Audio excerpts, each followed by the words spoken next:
Newsbreak. Sa headlines, kan mga barata 5,000 pesos na fuel subsidy para sa mga tri-mobile driver sa siyudad kang Naga na itaw na. Mga pasahero sa biyaheng Libmanan na Sincalabanga, Camarines Sur dapat amay na magpuli. Biyahe sa nasabing rota nagbawas. Lalaki may kasong robbery sa Tigaon, Camarines Sur, arestado kang Tigaon Municipal Police Station. College of Accountancy and Finance kang Naga College Foundation pinanginotan ang manlain-lain na livelihood workshops. Uya ang mga bareta sa aldaw na ini. Ako po si Ja, Maika Angeles. Matapos ang haloy na paghalat kan ayuda halit sa gobyerno, naresibi man giraray ini kan mga tricycle drivers sa siyudad ng Naga na miyembro kan Tri-Mobile Operators Drivers Association. Ang detalles sa report ni Cristina Valenzuela. Naitao na kasubagong aga sa 2,368 na mga tricycle driver kang siyudad ng Naga ang fuel subsidy halis sa gobyerno nasyonal sa irarom kang Assistance to Individuals in Crisis Situations Program kang DSWD. Ang kada beneficiaryo nakaresibi ng 5,000 pesos na cash assistance. Alas 7 pa lang ning aga halaba na sinaging pila kan mga grupo kang kada toda. Ulit na may iba subuot na napaamay sa itinaong oras kang pag-payout. Alagad, marikas sinaging proseso kan pagtao asin pagresibi kang ayuda na ikinaugma ni Ma'am Annabel Vargas, Head kang City Social Welfare and Development Office Naga. Total number po kang tatawan ng ayuda, yung cash relief para sa mga TODA drivers, nasa 2,368. So ngunyan magayon ang proseso kang pag-release ng ayuda, very orderly, igwa lang yung turong steps. So siidot, registration, so upon registration, ma-issue ng number, pagtagtaw ng number, orderly sindang masarakat by 60. Pasiring duman sa second step, duman po sa verification. Sa verification, may pipilapan, kaya ang pagirundom, dapat may daraning ballpen. Dara na po ang duwang kopya kang Xerox copy para sa verification pa lang maanang problema. So, pag-aning verification, pasiring na po sa payout. So, once na maka-payout na, ang pinaka-last step, yung photo documentation. Ikinaugmaman asin ipinagpasalamat kan mga tricycle driver ang nasabing pinansyal na ayudang naresibi na dakulang tabang sa sainda sa pang-urual daw na konsumo sa pamilya asin pang gasolina. Sa mga drivers na nakaulay ni, may kanya-kanya na subot ining paagi kung paano gagamiton o saan gagastuson ang naresibing ayuda. Sa mga aki po, ang iba pang tuition, ang iba pang bakal ng kay Paul Sarong, yun lang. Nagpapasalamat po kami sa gobyerno na tinawan kaming tulong para sa mga kapwa driver. Nagpapasalamat ako sa mga na Diyos, sa inyo at sa mga committee nitong subsidy. Lalong-lalo na sa Pangulo, sa kay Mayor Leni Robredo. Kaya dapat panatiliin natin ang kabutihan sa pag-drive natin, tama lang sa mga pasahero. Dapat, kasi nakikita tayo ng Diyos. Kung ano ang ginagawa natin ngayon, alam niyo yun. Yung ayuda, i-deposit ko muna sa bangko sa ATM ko para bibili na muna ako ngayon ng isang container na gasolina. Pag maubos na, withdraw naman ako. Kasi sa subsidy ang para sa gasolina, hindi ang para sa sabong, sa sugal, sa wigo. Okay. Kasi alam ng Diyos yung kung saan mo gagamitin.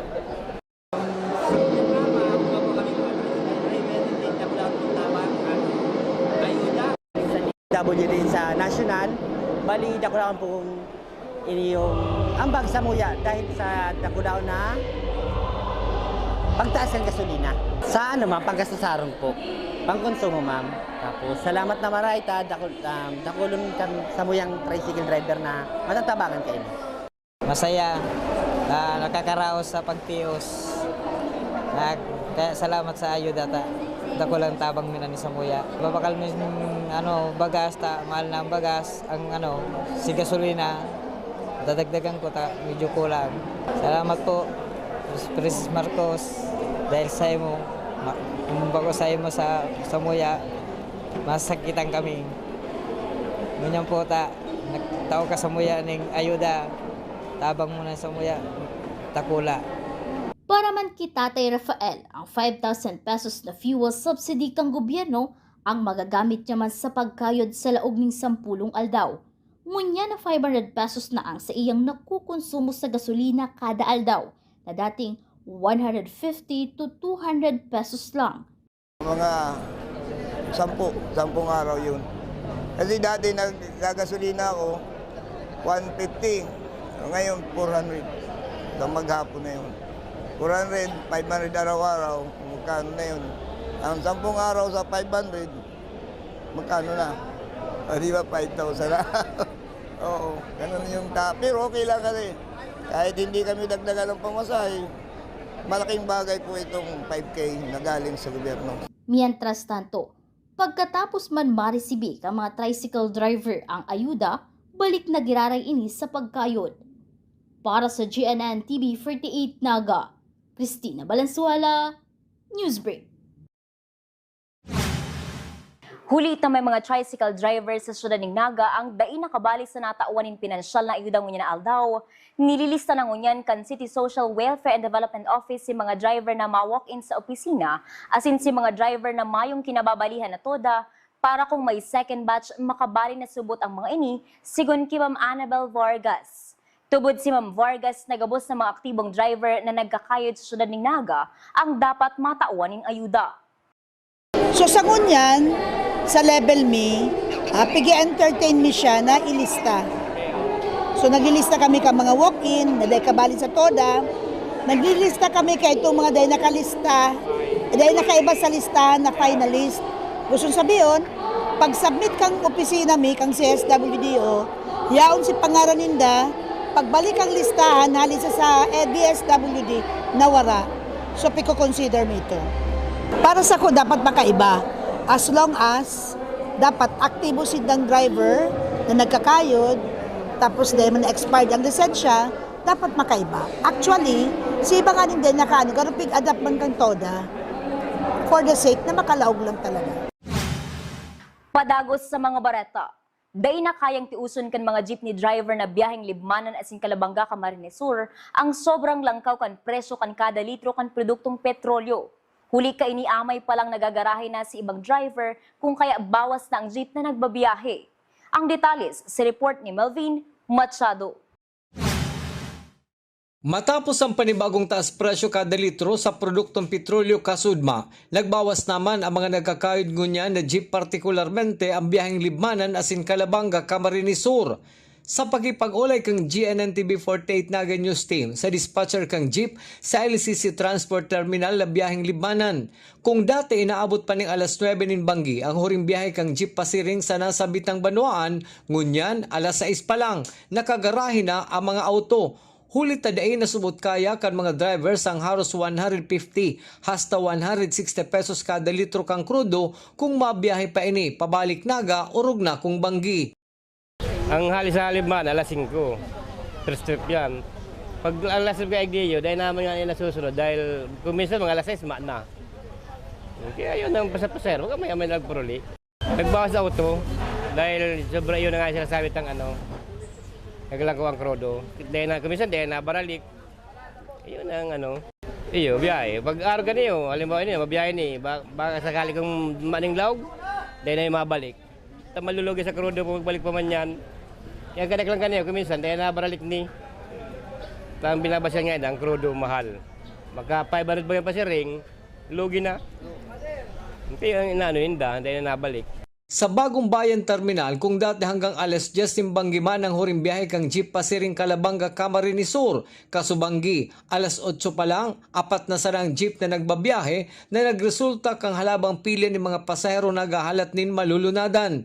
Sigun kay Tatay Roberto, saro sa mga jeepney driver na nagbabiyaheng Kalabanga, dakol na subuot na mga drivers ang nagpundo sa pagkayod epekto kang padago sa pagsikad sa presyo kang krudo. Kung dati 55 na jeep ang nagkakayod kada aldaw, ngunyan inaabot na sa nasa 40 pababa. Iyon po talaga ma'am, dahil umaray na po siya sa sobrang taas ng diesel. Dahil wala na po sila inaabot sa pagbabiyahe sa araw-araw. halos napupunta lang po sa diesel. Kaya yung ibang mga jeepney, umindi na rin sa pagpapasada kasi wala na inaabot eh, puro diesel lang. Dati sa araw-araw mga 55, araw-araw mga biyahe. Lalo na po sa paggabi na, yung iba hindi na sila naggabiyahe, hindi na sila bumabalik ng Naga kasi halos pagbalik nila, krudo lang din naaabutin, kaya wala na rin naiuwi sa pamilya nila. Mientras tanto, halatman ka mga jeepney driver sa Camarines Sur kung noari naman ng ayuda para sa sainda. Para sa GNN TV 48 Naga, Melvin Machado, Newsbreak. Mientras tanto, dawa subot padagos ang pagtaas kan presyo kan kada litro kan krudo, mayo pa man abisong ibinababa ang kooperatiba na kinababalihan ni Tatay Roberto na may biyaheng Calabanga Pasiring Naga vice versa kung noarin mapundo ang saindang grupo sa pagkayod. Sa ngunyan padagos lang sa pagbiyahe si Tatay Roberto, dawa haros napapadumana sa gasto sa krudo ang ganansyang dapat ipinupuli niya sa pamilya. Wala pa sa amin itiga-abiso kung sa may mga kooperatiba eh, kung kailan ba kami yung titigil ng pagkapasada. Sa kasumpay na bareta, huli kan pagbawas ng jeepney na nagbabiyahe kung bangki, mas maamay na subot magpuli ahali sa syudad ng Naga ang mga pasahero. Ang detalles sa report ni Cristina Valenzuela. Inian magkaparehong sitwasyon sa terminal kang biyaheng Libmanan asin Calabanga Camarines Sur Kasubanggi. Dakul na pasahero ang nagahalat ning malulunada na jeepney pauli. Huli kaini, may pakiulay ang mga driver kang jeep sa saindang mga pasahero na kung mapupwede, mag-amay na subuot sa pagpuli para daina maabala pa kung mayo na ning malulunada na auto. Para sa mga pasahero, yung sabi ni nino kay Bayan doon, magpuli amay para dahil gayo maano sa makipag-agawan ko sakali mo naman ng auto. Iyon mo lang para sa mo. Pag nagpupuli sa aksidang hapon na, manaman na auto. Mas masabi sila, kadit-dit ang nabiyahe. Totoo mo na nakadit dahil nga sa lagaw kang krudo dahil nagbabaralik. Si Nanay Marcel na taga-Bumbon Camarines Sur na nagsasakay sa jeep kang Calabanga, ang amay naman mapuli para malikayan na maabala pa sa biyahe o mabayaan ng last trip. Urog na kung sakto lang ang kwartang daradara. Mag-amay na lang ng uli, araw ko yan. Ta kumain man po kaya ning service, siyempre ipuwantang mag-amay ning uli. Ta baka maabotang kita ning last trip din, kita makaka. Ta kumain man po bagang ning lang po ang kwarta mo. Siyempre dahil dapat amay talaga mag-uli ka mga 8 minsan kaya dahil man talaga ako nagpapabanggi. Araw lang ko yung mga 7, araw kaya ng banggi pag nagpapanaga ako. Siring man ang naging sentimento ni Nanay Rowena. Inamayan man kaini kasubago na magpasiring sa syudad ng Naga para makabalik tulos. Huli tanahiling kaini sa social media sinaging sitwasyon kan mga pasahero kasubanggi. Nahalaba sinaging pila sa northbound jeepney terminal sa Bagong Bayan Sur. Huli ta nagkakapirang jeep sana ang nagbiyahe. Siguro po mag-prepare ng amay kang pag-uli para makaiba sa Nag-amay talaga po kami pasiring niya para amay man po kayo makaulita. Sinahiling ko po baga kayong post ni kadakol-dakol na igding pila na mayo pang jeep na nag-aabot. So yun natang nilibot ang paagi. Iyo po. Para sa GNN TV 48 Naga, Cristina Valenzuela, Newsbreak. Sa samuyang pagbabalik, DepEd Naga nag-ako na namamatean naman ninda ang epekto kan krisis sa produktong petrolyo. Yan ang sinibapang nangenot na mga bareta digid lang sa GNN TV 48 Naga, Newsbreak. The digital age is here. They warn us of a cold, efficient world where the human touch is lost to automation, but we refuse to accept that choice. At Naga College Foundation, we believe the best future is one led by heart. We equip you with the skills you need to thrive, from our dynamic programs in finance and business to the hands-on fields of IT and engineering, through our vital health sciences, our justice programs in criminology, and the crucial roles of education and the arts. We cover the entire spectrum of tomorrow's workforce. Here, You don't just become future ready, you become a worker with empathy, a leader who understands that technology must serve humanity. Choose the college that prepares you not just for the job, but for the world. The future is here at NCF. Enroll at Naga College Foundation. Let us build a brighter, kinder tomorrow.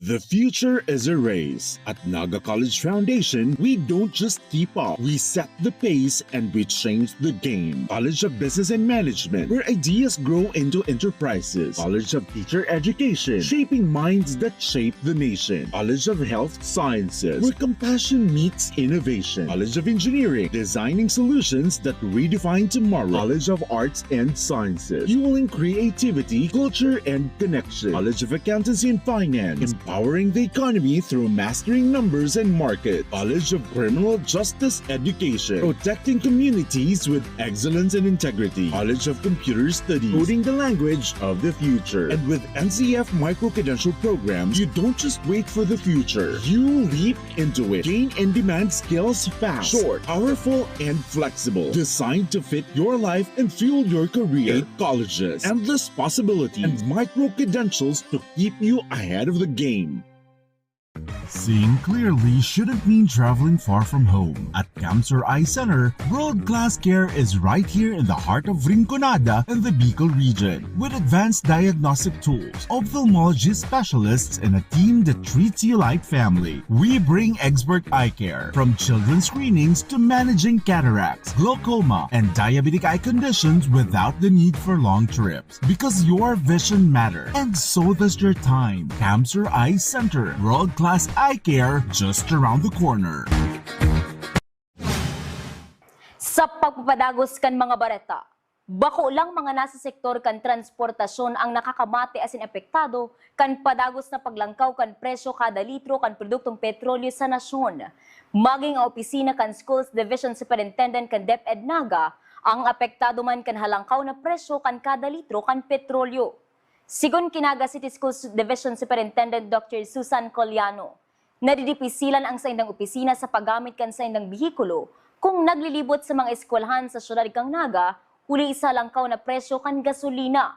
Urog na tahababa subot ang maintenance and other operating expenses kan Department of Education para suporta na ang gasto sa gasolina, alagad para kay Ma'am Coliano, mas grabe pa ang epekto kaini sa mga empleyado, dawa pinautob na ang 4-day work week para sa mga nagtatrabaho sa gobyerno.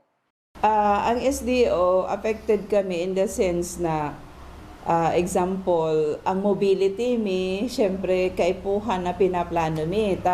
It will cost fuel baga po. Hababa ng MOE, pwede ko pa nga yan i-segue. Sa 7.6 million lang na MOE mi sa division office, kaya ba dyan sa security guard, si mga JO. We operate on a 7-point-something million lang whole of SDO, MOOE. So pag nahiling mo yan, ang cost kan fuel from the start na plano mong araw kay ni base sa sa historical data mi. Tapos ang triple, so can you imagine kung paano kami magamit ning auto, buti na lang vacation. So mayang gayo kaming sa mga eskwelahan. Pero ang nahihiling ko mas affected po digdi is employee mismo. Kasi while igwa kita ning 4 days on site and 1 day work from home, kung nag-triple ang kuryente, kadaklan sa ina may mga auto din. Ang iba nagsasakay pero nag-increase din. So personal talaga ang pinaka naging affected. Sa iba pang bareta, ipinasarna kan Sangguniang Bayan kan Pili Camarines Sur ang Resolution No. 80 Series of 2026 na nagtataonin poder kay Municipal Councilor Necheta Malate bilang acting municipal vice mayor na magpirma sa gabos na administrative, financial as in banking transactions kan Sangguniang Bayan kan Pili Camarines Sur. Obheto kaini na masigurong dagos-dagos ang tultol na operasyon kan Sangguniang Bayan. Si Vice Mayor Tomas Bongalonta ang nasa irarom ngunyan in preventive suspension.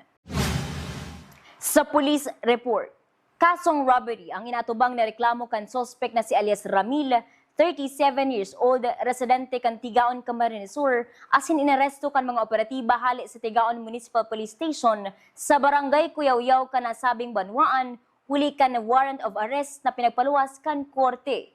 Ang nasabing akusado ang pinagtutugutan man kan korte na makapagpiyansa ng 100,000 pesos para temporaryong makaluwas sa karsel. Kabali man ini sa listahan kan Municipal Most Wanted Person sa Tigaon, Camarines Sur. Sa iba pang police report, sa siyudad ning Naga, 3 persona na may magkakasuway na reklamong inaatubang sa korte ang naaresto kan mga personahe kang Naga City Police Office. Pagbalgar sa sarong ordinansa ang inatubang na reklamo ni alias Doming kan Barangay Abelia na may piyansang 2,000 pesos. Yaon siyang niyan sa custody kan Police Station number 1. 800,000 pesos man ang pinagrekomenda na piyansa para sa akusadong si alias Rick, 44 years old, na inaresto sa Barangay Kararayan huli kan warrant of arrest para sa reklamong acts of lasciviousness. Asin slight physical injuries man tang nagpapadagos man ang suway niyang asunto sa pagbalgar kan Republic Act 9262. Mientras tanto, acts of lasciviousness man ang reklamong inaatubang kan akusadong si alias Job, 29 years old, na may piyansang 30,000 pesos. May dati man ining kasong inatubang sa pagbalgar kan Republic Act 9165 asin nagpapadagos na kaso para sa pagbalgar kan Republic Act 9262 asin acts of lasciviousness. Nadiskubre kan mga otoridad ang mga reklamo sa nasabing persona matapos siyang magkuanin police clearance sa Police Station number 5 kang Naga City Police Office. Sa iba pang police report, Daet Camarines Norte idiniklarang stable internal peace and security. 5 banwaan insurgency-free naman. Ang detalles sa report ni Juan Carlos Aguirre. Sa sarong programa, pigdeklarar na stable internal peace and security o SIP status ang banwaan in Daet sa Camarines Norte sa paagi kan sarong joint resolution na pinirmahan kan manlain-lain na ahensya kan gobyerno sa panginginot kan LGU Daet, Philippine Army asin Philippine National Police. Sa paagi kan SIP status, minibidbid kan Peace Council na binibilog kan LGU asin security forces na mayong nairehistrong impluensya kan Communist Terrorist Groups o CTG sa Daet.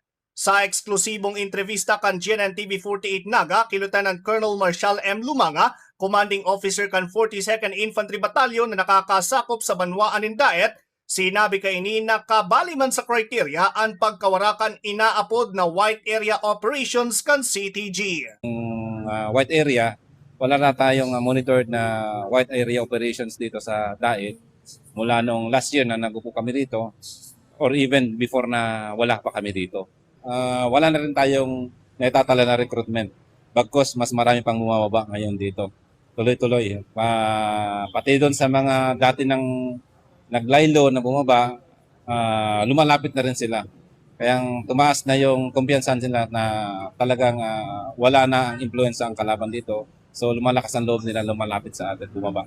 Sa sarong halipot na programa, inakuman kan Peace Council na sa ibong kan deklarasyon ang mga ahensya kan gobyerno kabali ang local government unit igwa man giraray nin responsibilidad na mantineron ang katuninungan asin masiguro ang padagos na pag-uswag kan banwaan. Ang challenge po ay hindi yung declaration ng stability, kundi yung sustainability nito. At sino po ang magsusustain nito? Wala pong iba, kundi tayo. Kasi kung titingnan po natin, ang sustainability po ay mahirap magawa. Dahil, again, hindi natin kontrolado ang sitwasyon. Pero sabi nga po natin yan, kaya itong gawin ng Pilipino, kaya natin yung mga taga-Daet. Kailangan lang po natin siguraduhin para masustain ang stable condition na ito ay i-institutionalize po natin ang prinsipyo ng good governance. Sa ngunyan, ang banwaan kan Daet ang ika-6 na banwaan na naideklarang SIPs, kasunod kan mga banwaan kan Santa Elena, San Vicente, San Lorenzo Ruiz, Vinsons asin Talisay. Naging dakulang tabang sa pagkakadeklara ang kolektibong aksyon asin programa kan mga ahensya kan gobyerno, siring man ang padagos na pagluya kan pwersa kan mga CTG. Para sa GNN TV 48 Naga, ini si Juan Carlos Aguirre, Newsbreak. Sa iba pang bareta, gigibun sa aga sa Monument of Unknown Soldiers sa City Hall Ground kang Naga, ang ika-84 taonin pagkomemorar kan araw kan kagitingan. Basado sa programang pinagpaluwas kan lokal na gobyerno kang Naga. Matarampar sa iyang mensahe si Major General Aldwin Almase, Division Commander kan 9th Infantry Division Philippine Army, asin si Vice Mayor Gabi Bordado asin Mayor Lani Robredo, sa lado kan lokal na gobyerno kang Naga. Sa aga mayo man laog sa trabaho ang mga yaon sa gobyerno. Ikatulong taon kan SkillForge itinampok ang mga practical learning sa mga estudyante kang Naga College Foundation. Ang detalles sa report ni Campus Correspondent Kate De La Torre. Sa obhetong pahiwason ang kakayahan ng mga estudyante asin tawanan sila ng practical learning, ginibo ang ikatulong taon kang SkillForge sa Naga College Foundation, College of Accountancy and Finance. Ang SkillForge event iyo ang pagtao nin mga aktibidad para sa mga estudyante sa paghon kan sa idang skills asin pagtao nin experience sa manlain-lain na bagay aron ka mga business and livelihood sessions. Dai nagpahuri ang mga CAP students sa pagbali sa manlain-lain na workshop na obhetong tawanan ning tunay na experience asin oportunidad ang mga estudyante na makanood asin makagibo nin mga bagay sa luwas kan sa indang classrooms. Ngunya na taon, pinagtaunan importansya ang mga livelihood workshop na siguradong makakatabang sa inda. Nagkaigwa ng talk sessions, manungod sa videography, content creation as in makeup workshop para sa mga gustong mag-excel sa media as in self-presentation. Para man sa mga creative, yaon ang fuzzy wire making, bracelet making as in crochet workshop. Daimo nagpahuri ang mga mahilig sa pagluto sa saydang cooking class as in importante na first aid training para sa kaligtasan kan gabos. Ang mga talk session, binuksan man sa gabos na gustong mag-atender as in magpartisipar. Alagad, ang pinaka-highlight kan event kunya na taon, iyo ang hydroponics, ang modernong paagi nin pagtanom na dahi na kinakaipuhan nin daga na nagpahiling kang importansya nin sustainability as in innovation. Daimo nagkulang sa pagtaonin inspirasyon ang mga pamayo kang CAF Department asin ang College Student Council kanasabing departamento. Sigun sa event chairperson na si Crystal Imperial, importante ang pagkaigwanin extra skills sa panahon ngunyan. Bilang sarong event chairperson po, ang motives kang SkillForge 2026 is to equip students with practical and hands-on skills na makakatabang sa students sa pangaraldaw. Maliban digdi, layunin din kang SkillForge na makapag-promote ng self-growth, creativity, adaptability sa pamamagitan kang hands-on learnings. Sinabi man ni Dean Lawrence Acer Pelihera na ang NCF-CAF padagos na magiging dalan para sa pag-uswag kan mga estudyante bilang mga future professionals. This initiative is very timely. With the rising prices of basic goods today, we felt the need to equip our students with something practical and relevant. So hydroponics is a good example because it allows them to grow food in a more efficient and sustainable way, even in small spaces.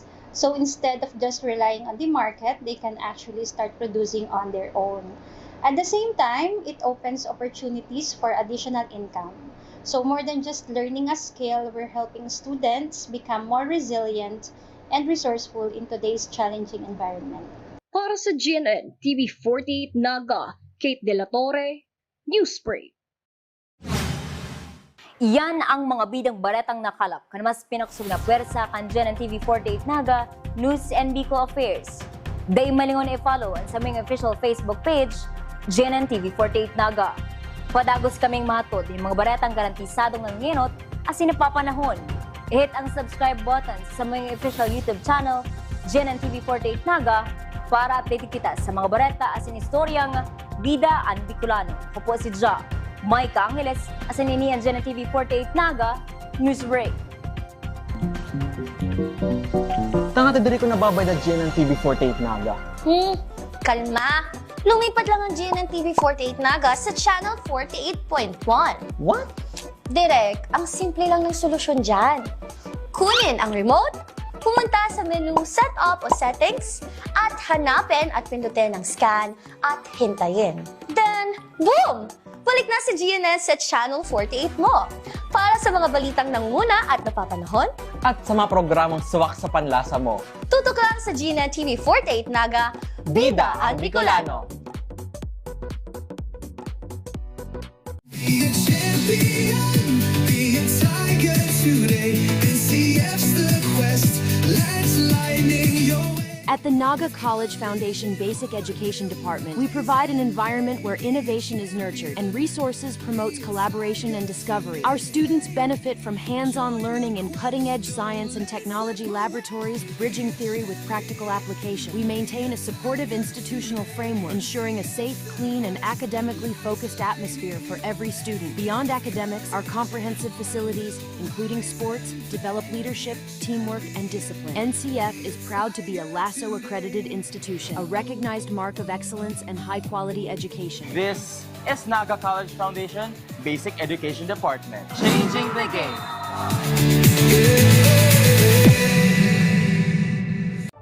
Ano nga ba ang go bag? Ito ay isang halimbawa ng go bag. Maring ito ay isang maging backpack, duffel bag, or sa pagkakataong ito, ang aking go bag ay isang dry bag. Ano nga ba ang laman ng aking go bag? Tubig, pagkain, at gamot. Hygiene kit. Meron pa ako ditong sabon, toothbrush, toothpaste, at shampoo. Flashlights and headlamps. Advisable na magdala po tayo ng power bank. Of course, your communication device, notebooks, and other documents. Duct tape and masking tape. Working gloves. First aid kit. At this moment po, naglagay po ako ng dalawang klaseng rope. Raincoat. Meron po ako ditong mirror, extra batteries, whistle.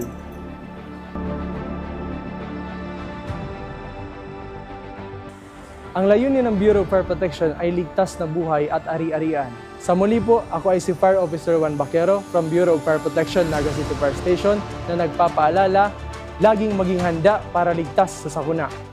At NCF, we're all about that holistic grind. Hands-on training, real-world experience, and affordable education that gets you industry-ready.